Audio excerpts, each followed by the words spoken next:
యేసునామము జుంటి తేనె దారలు కన్నా మధురాతి మధురము, ఎంతో మధురము యేసునామము. జుంటి తేనె దారలు కన్నా మధురాతి మధురము, ఎంతో మధురము. పాపిగా నీ ఉంటే తెలియదు ఆ మధురము, పరిశుద్ధులకే అది అనుభవం సుమధురము. పాపిగా నీ ఉంటే తెలియదు ఆ మధురము, పరిశుద్ధులకే అది అనుభవం సుమధురం. క్రీస్తు సంఘములు సమర్పించు ప్రభువాక్యము అను ఈ టీవీ కార్యక్రమం చూస్తున్న మీ అందరికీ వందనములు తెలియజేస్తున్నాము. ఇప్పుడు సహోదరులు కరుణాకర్ గారు వచ్చి మనకి వాక్యాన్ని అందిస్తారు. క్రీస్తు ప్రభు వారి యొక్క శ్రేష్టమైన నామంలో మరి ఒకసారి దేవుని యొక్క వాక్యాన్ని ధ్యానించడానికి నేర్చుకోవడానికి కూడి వచ్చిన ప్రతి ఒక్కరికి నా హృదయపూర్వకమైన వందనాలు తెలియజేస్తూ ఉన్నాను. అలాగే ఈ దినపు వాక్య ధ్యానాంశం కోసం మనం దేవుని యొక్క సహాయం కొరకు ప్రార్థన చేసుకుందాం. మమ్మల్ని మికిలిగా ప్రేమించిన మా ప్రియ పరలోకపు తండ్రి, సర్వశక్తి కలిగిన మా దేవ, సర్వాధికారి, మహోన్నతుడా, మీ ఘనమైన శ్రేష్టమైన నామానికి కృతజ్ఞతలు, స్తుతులు, స్తోత్రాలు చెల్లిస్తూ ఉన్నాం. నాయన, గత కాలమంతా కూడా మాకు క్షేమాన్ని ప్రసాదించారు. ఇదిగో ఈ సమయంలో మీ యొక్క వాక్యాన్ని ధ్యానించడానికి, ఈ రీతిగా టీవీ ద్వారా మీ యొక్క వాక్యాన్ని నేర్చుకోవడానికి, ధ్యానించడానికి మీరు ఇచ్చిన గొప్ప అవకాశాన్ని బట్టి స్తుతులు చెల్లిస్తూ ఉన్నాం. ఈ దినపు ధ్యానాంశానికై మాకు తగిన సహాయం అనుగ్రహించండి. మీ యొక్క చిత్తాన్ని సరిగా అర్థం చేసుకోగలిగే సామర్థ్యాన్ని ప్రసాదించండి. తద్వారా మేము మీ కుమారుడు రెండవసారి వచ్చినప్పుడు ఆయన ఎదుట నిర్దోషులుగా, నిష్కళంకులుగా నిలబడగలిగే సహాయం మాకు దయచేయాలని, మమ్మల్ని పరిపూర్ణులుగా తయారు చేసే కృపను ప్రసాదించమని ఈ మనవులన్నీ మా ప్రభువైన యేసుక్రీస్తు వారి పేరిట అడుగుచున్నాము తండ్రి, ఆమేన్. ప్రభునందు ప్రియమైన దేవుని బిడ్డలారా, గతంలో మనం ఒక ప్రత్యేకమైనటువంటి అంశాన్ని ధ్యానిస్తూ దేవుని యొక్క పరలోక సంబంధమైన సంగతులు మనం నేర్చుకుంటూ ఉన్నాం. గతంలో మనం నేర్చుకున్నటువంటి విషయాలను ఒకసారి మనం ఆలోచన చేసినట్లయితే, ఏది దేవునికి ప్రీతికరమైన సేవ అనే విషయాన్ని గురించి మనం ఆలోచన చేస్తూ, దేవునికి మనం ప్రీతికరమైన సేవ చేయాలి అని అంటే మొదట నిశ్చలమైన రాజ్యాన్ని పొందిన వారమై ఉండాలని మనం గ్రహించాం. ఆ రీతిగానే దైవకృప కలిగి ఉండాలని మనం గ్రహించాం. అలాగే మూడవదిగా మనం గమనిస్తే ఈ సమయంలో మనం నేర్చుకునేటువంటి విషయం ఏంటంటే, వినయ భయభక్తులతో ఆ రాజ్యంలో మనం ఉండాలి అనే విషయాన్ని ఆలోచన చేద్దాం. ఆ రాజ్యంలో ఉండేవారు, కృప పొందినవారు వినయ భయభక్తులతో జీవించాలి. అది సంఘంలోనూ జీవించాలి, లోకంలో కూడా జీవించాలనే విషయాన్ని మనం ఆలోచన చేద్దాం. వినయము అలాగనే భయభక్తులు అనేటువంటి మాట, ఇవి దైవికమైనవిగా మనకు కనబడుతుంటాయి.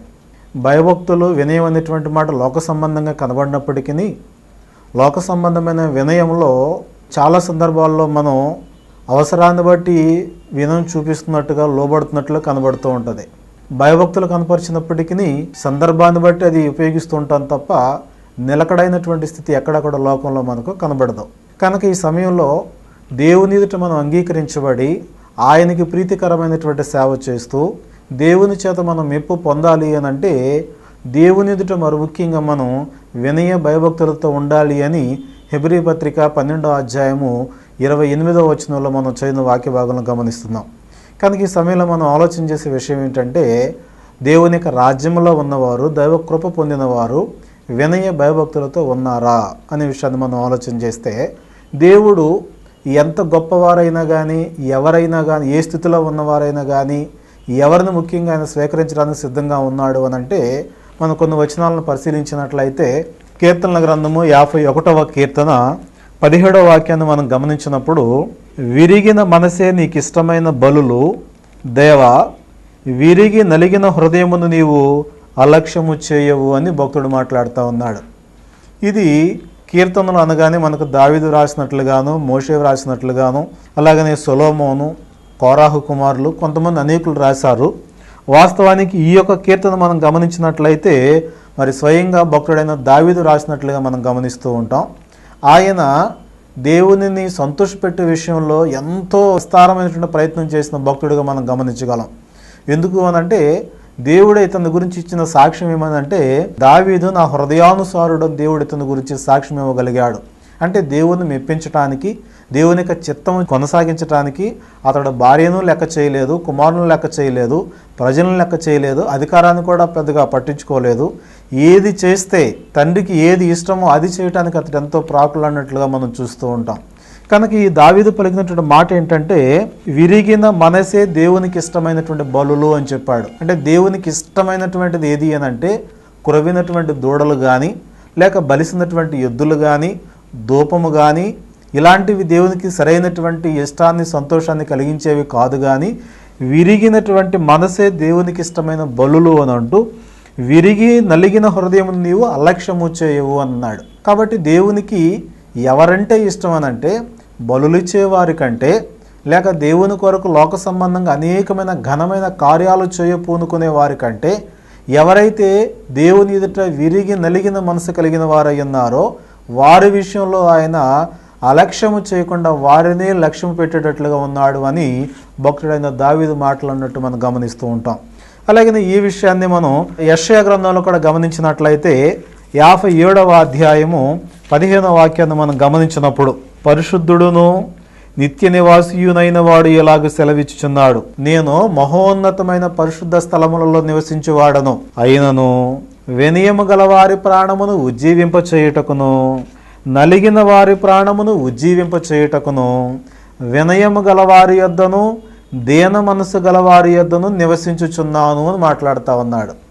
అంటే ఇది వాస్తవానికి యెషయా ఇజ్రాయేలీయులు చెరలో ఉన్నటువంటి కాలంలో వారిని మార్పు చేయించడానికి, లేక వారు మారు మనసు పొందేటట్లుగా చేయటానికి అనేకమైనటువంటి సంగతులు దేవుని విషయాలు వారికి బోధించినట్టు మనం గమనిస్తూ ఉంటాం. అనేకమైన ప్రవచనాలు ఆయన తెలియచేశాడు. దేవుని యొక్క చిత్తానంతటిని కూడా, భవిష్యత్తు జ్ఞానం అంతటిని కూడా మరి యెషయా ప్రవచించినట్టుగా మనం చూస్తూ ఉంటాం. ఆ యెషయా ద్వారా దేవుడు తెలియజేసిన మాట ఏంటంటే, నేను మహోన్నతుడను, మహాఘనుడను, మహోన్నతమైన పరిశుద్ధ స్థలములలో నివసించేటువంటి వాడను, అయినను వినయము గల వారి ప్రాణమును ఉజ్జీవింప చేయటానికి, నలిగిన వారి ప్రాణమును ఉజ్జీవింప చేయటానికి, వినయము గల వారి యొద్దను దీన మనసు గల వారి యొద్దను నివసించుచున్నాను అని అంటాడు. కాబట్టి దేవునికి ఎవరు ఇష్టలుగా ఉంటారు అని అంటే, ఆయనను తెలుసుకున్నవారైనా, ఆయన చేత రక్షణ పొందిన వారైనా, దేవుని యొక్క కృపకు మూలమగు యేసుక్రీస్తును అంగీకరించినటువంటి వారైనా సరే, ఆయన యొక్క మాట విని ఆయన ఎదుట వినయము భయభక్తులు కలిగి ఎవరైతే జీవిస్తూ ఉంటారో వారిది మాత్రమే దేవుడు అంగీకరిస్తాడన్న వాస్తవాన్ని మనం గ్రహించాలి. ఎందుకు అనంటే, సామెతల గ్రంథము 22వ అధ్యాయము 4వ వచనాన్ని మనం గమనించినప్పుడు, యెహోవా యందు భయభక్తులు కలిగి ఉండుట వినయమునకు ప్రతిఫలము అని అంటాడు. నిజంగా మనకు యెహోవా యందు భయభక్తులు కలిగినటువంటి వాళ్ళమైతే మనలో ఏ ఫలము కనబడాలి దేవునికి, లేక మనుషులకు ఏం కనబడాలి అంటే వినయము అనేటువంటిది కనబడాలి. ఒకవేళ వినయము కనబడకుండా దానికి వ్యతిరేకంగా ఉన్నటువంటి అహంకారము కానీ, గర్వము కానీ, అసూయ కానీ కనబడని అనంటే మనము ఏ మాత్రము కూడా దేవుని యందు భయభక్తులు కలిగిన వారు కాము అనేటువంటి విషయము మన మాట, మన యొక్క ప్రవర్తన, మన యొక్క పోకడ అనేటువంటిది మన యొక్క భక్తి విధానాన్ని బయలుపరిచేటట్లుగా ఉంటూ ఉంటాయి. కాబట్టి దేవుని ఎదుట మనం అంగీకరించబడాలనంటే, దేవునికి ప్రీతికరమైన సేవ చేయాలనంటే వినయము భయభక్తులు చాలా ప్రాముఖ్యమైనటువంటి సంగతి మనం గ్రహించాలి. ఎందుకు అంటే, నేటి దినాలలో బోధకులు అనబడుతున్న వారి దగ్గర కానీ, క్రైస్తవులు అనబడుతున్న వారిలో కానీ ఎక్కువ మంది ప్రజలు ఎలా ఉన్నారు అనంటే, మేము మాత్రమే పరిశుద్ధులము, మేము మాత్రమే నీతిమంతులము, మేము మాత్రమే దేవుని ఆత్మను పొందిన వారము, మేము మాత్రమే వాక్యాన్ని ఎరిగినటువంటి వారము, కనుక మిగిలిన వారంతా వ్యర్థులు, దుష్టులు, వాళ్ళు వ్యర్థమైనటువంటి వారనేటువంటి హీనంగా చూసేటువంటి భావాన్ని కలిగి ఉన్నారు. దానిలో గర్వం అనేది కనబడుతుంది. ఎప్పుడైనా మీరు గ్రహించారా? ఆ గర్వం ద్వారా ఎదుటి వారిని హీనపరుస్తూ ఉన్నారు, అగౌరవపరుస్తూ ఉన్నారు అనేటువంటి వాస్తవాన్ని ఎప్పుడైనా గ్రహించే ప్రయత్నం చేశారా? ఎందుకు అనంటే, మనం ఈ వినయమును భయభక్తులను నేర్చుకోవాలి అంటే భూలోకంలో ఏ మనుషుల దగ్గర అది మనం చూడలేము. కేవలము విశ్వాసులైన వారి దగ్గర మాత్రమే కాదు, కానీ బోధకులైన వారి దగ్గర సైతము కూడా వినయం అనేటువంటిది చాలా కొద్ది మంది దగ్గర మాత్రమే మనం చూడగలుగుతూ ఉంటాం. మరి ఎక్కువ మంది ఎలా కనబడుతున్నారు అనంటే గర్విష్ఠులుగా ఉంటూ ఉన్నారు, అహంకార స్వభావం కలిగినటువంటి వారుగా ఉంటున్నారు. వాక్యం నాకు అంతా తెలుసు, నాకు ఇంకెవరో ఏం చెప్పేది అన్నట్లుగా ఉంటూ ఉన్నారు. ఈ సంగతులను ఎప్పుడో బోధించేశాను, వీటి నాకెవరు చెప్తారు అన్నట్లుగా ఉంటున్నారు. విశ్వాసులైన వారైతే ఈ సంగతులను మేము ఎప్పుడో ఆచరించేశాం కనుక వాటి గురించి ఇంకా మేము నేర్చుకోవాల్సింది ఏంటి అనేటువంటి గర్వపు స్వభావంలో బ్రతుకుతూ ఉన్నారు. మీరు జాగ్రత్తగా గమనించండి. ఈ బైబిల్ గ్రంథంలో ఒక్కొక్క వ్యక్తిని గురించి మనం ఆలోచన చేసినట్లయితే ఆయన లోకానికి మూల పురుషుడుగాను లేక జీవింపజేసేటువంటి వ్యక్తులకు ప్రారంభకుడుగాను కనబడుతున్నటువంటి యేసుక్రీస్తు యొక్క జీవితాన్ని మనం గమనించినట్లయితే ఆయనకు ఎంతో ఉన్నతమైనటువంటి ఈ లోకంలో ఎవ్వరికి లేనటువంటి గొప్ప స్థితిని ఆయన కలిగి ఉన్నప్పటికీ ఆయన ఎప్పుడు కూడా గర్వము కానీ అహంకారము కానీ తన జీవితంలో ఎప్పుడు కనపరిచినట్టుగా మనం కనుగొనలేము. ఈ విషయాన్ని మనం కనుగొనాలి అంటే హెబ్రీ పత్రిక 5వ అధ్యాయం 7వ వచనం మనం చదివినట్లయితే, శరీరధారి అయ్యున్న దినములలో మహారోదనతోనూ కన్నీళ్లతోనూ తన్ను మరణము నుండి రక్షింపగలవానికి ప్రార్థనలను యాచనలను సమర్పించి భయభక్తులు కలిగి ఉన్నందున ఆయన అంగీకరింపబడెను. జాగ్రత్తగా గమనించండి. ఆయన అనేటువంటి మాట యేసుక్రీస్తును ఉద్దేశించి వ్రాయబడినటువంటి సంగతి.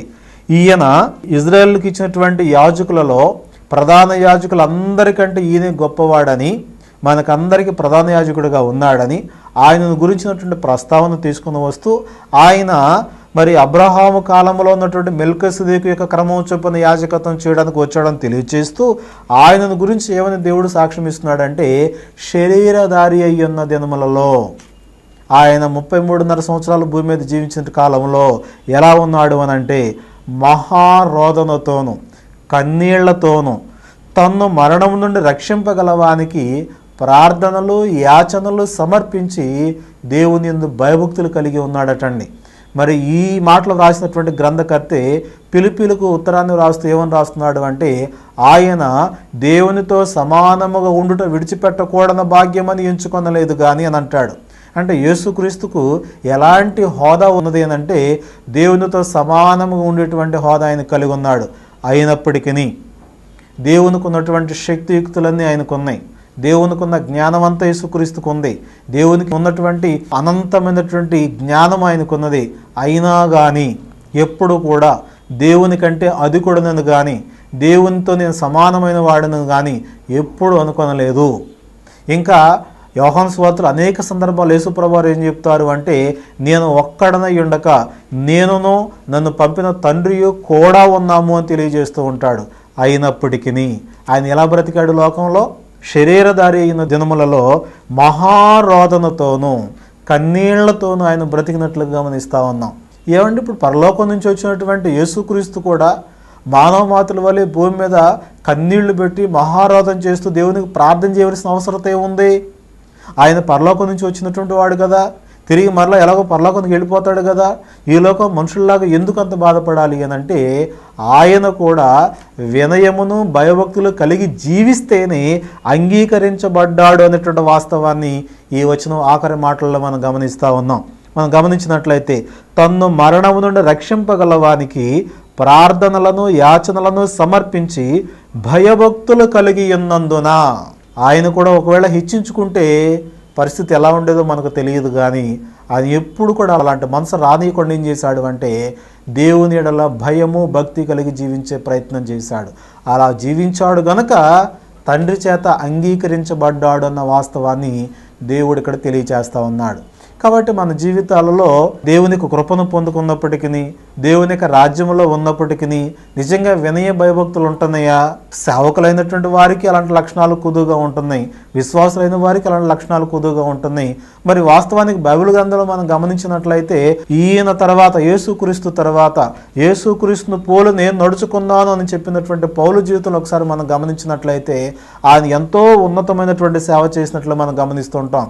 కానీ ఆయన సేవ చేసినటువంటి జీవితకాలం అంతట్లో ఆయన ఎలా బ్రతికాడు అని అంటే, కేవలము మనుషులను సంతోషపెట్టడానికి ఎప్పుడు పౌలు పని చేయలేదు.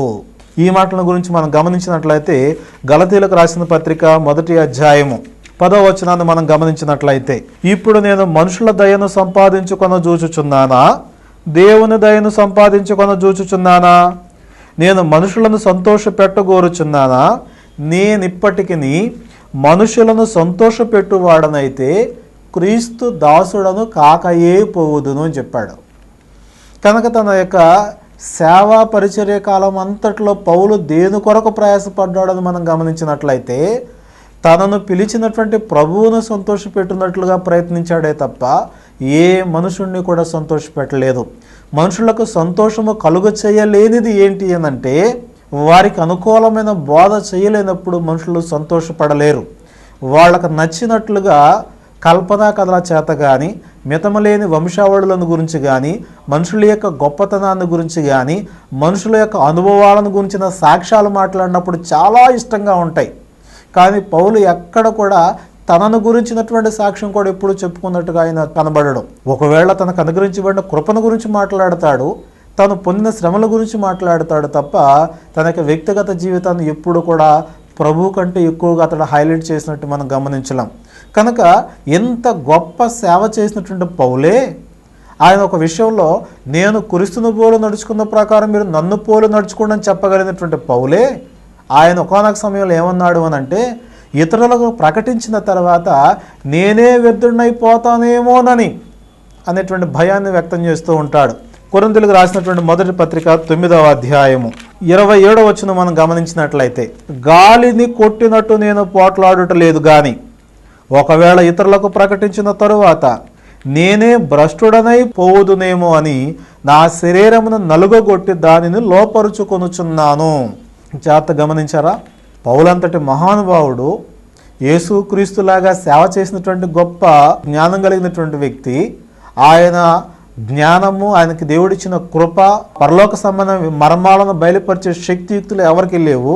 అలాంటి జ్ఞానయుక్తమైనటువంటి పౌలు ఏమంటున్నాడంటే ఇతరులకు ప్రకటించిన తర్వాత నేనే భ్రష్టుడైపోతానేమోనని నన్ను నేను నలగొట్టుకున్న నా శరీరాన్ని లోపరుచుకుంటున్నాను అని చెప్తూ ఉన్నాడు.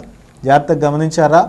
అంటే దీని అర్థం మనకి ఏం కనబడుతుంది అని అంటే ఏ వ్యక్తి అయినా దేవుని కృపలో ఉండి దేవునికి ఇష్టమైన సేవ చేయాలి అంటే తన స్థితిని ఎప్పటికప్పుడు తరచూ చూసుకుని సరి చేసుకునే వ్యక్తి అయి ఉంటాడు.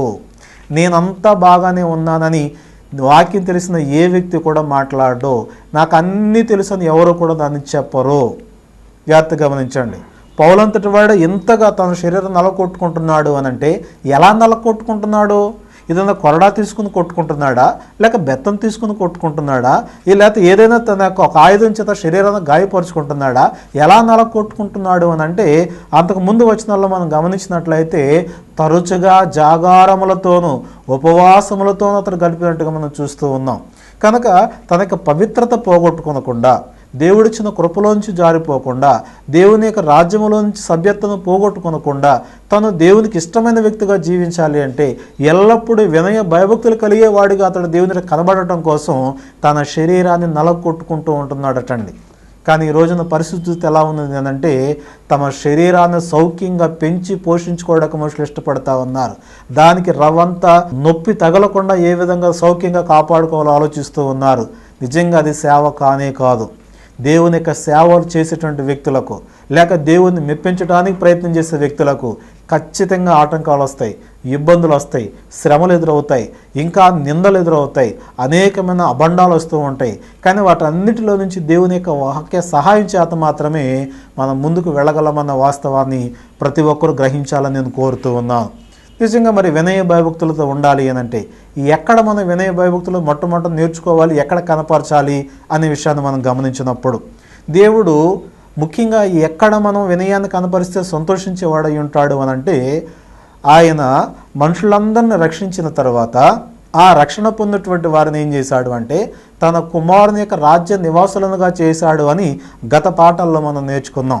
అనగా తన కుమారుని యొక్క సంఘ సభ్యులుగా దేవుడే వారిని చేరుస్తూ ఉన్నాడు. ఇప్పుడు ఆ సంఘంలో వీళ్ళు ఏం చేయాలంటే దేవుని ఎడల వినయ భయభక్తులు కలిగి జీవించిన వారై ఉండాలి. ఈ సంఘానికి దేవుడు యేసుక్రీస్తు ద్వారా అపోస్తుల ద్వారా ఒక క్రమమైనటువంటి పద్ధతిని ఏర్పాటు చేసి పెట్టాడు.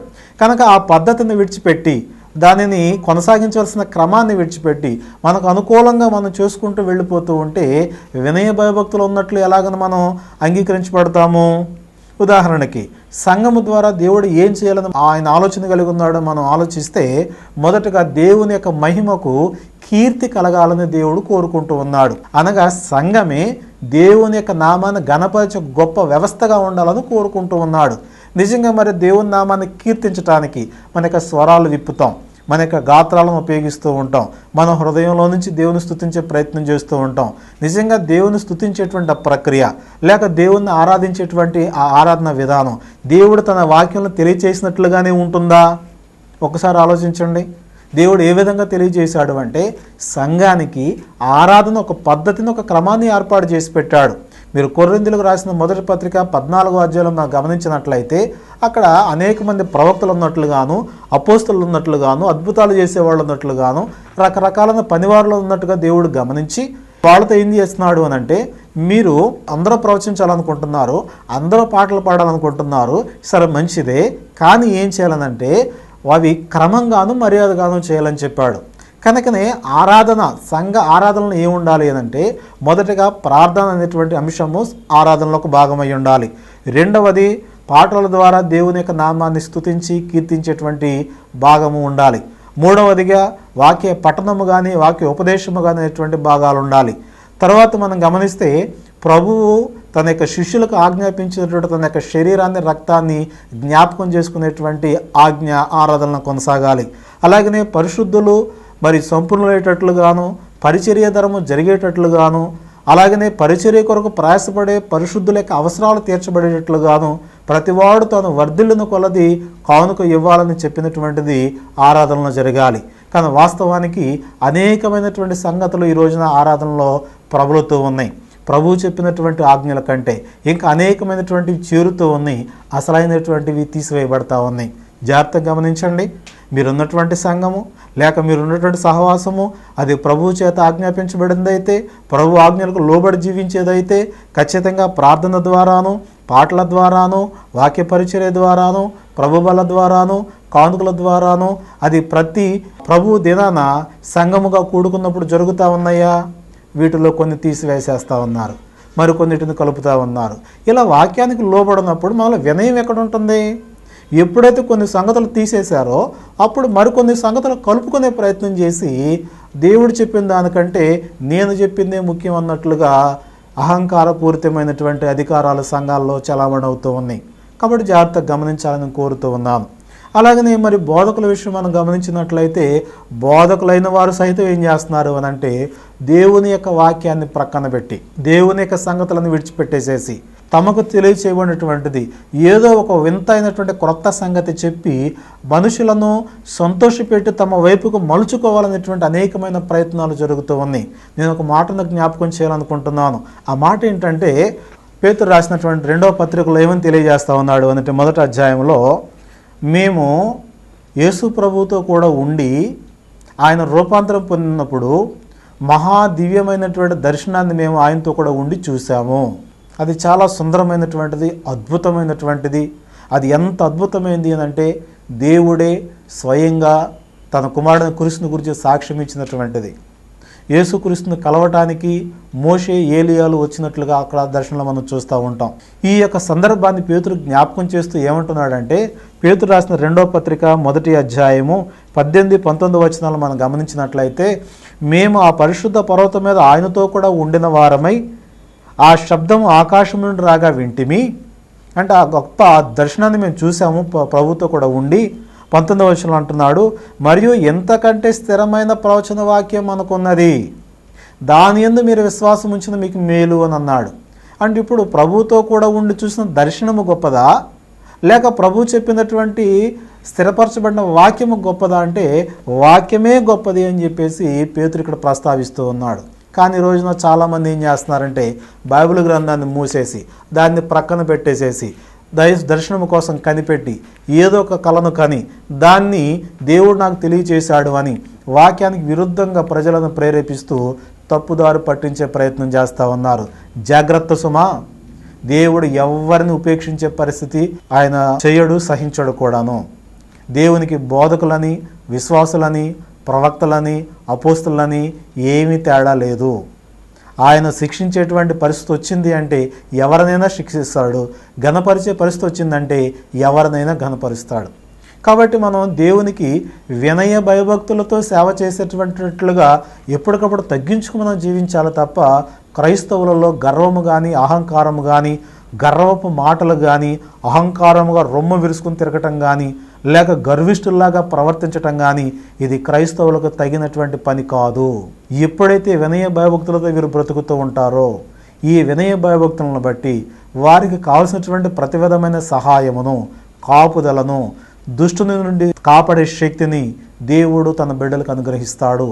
అలాగను కాకుండా మనకు గర్వం మాటల చేత, అహంకారయుక్తమైన మాటల చేత దాన్ని మనం కాపాడుకోవాలి, రక్షించుకోవాలని ఒకవేళ మనం అనుకున్నట్లయితే ఖచ్చితంగా మనం దేవుని కృపలోంచి దూరం అయిపోతామన్న వాస్తవాన్ని గ్రహించాలి.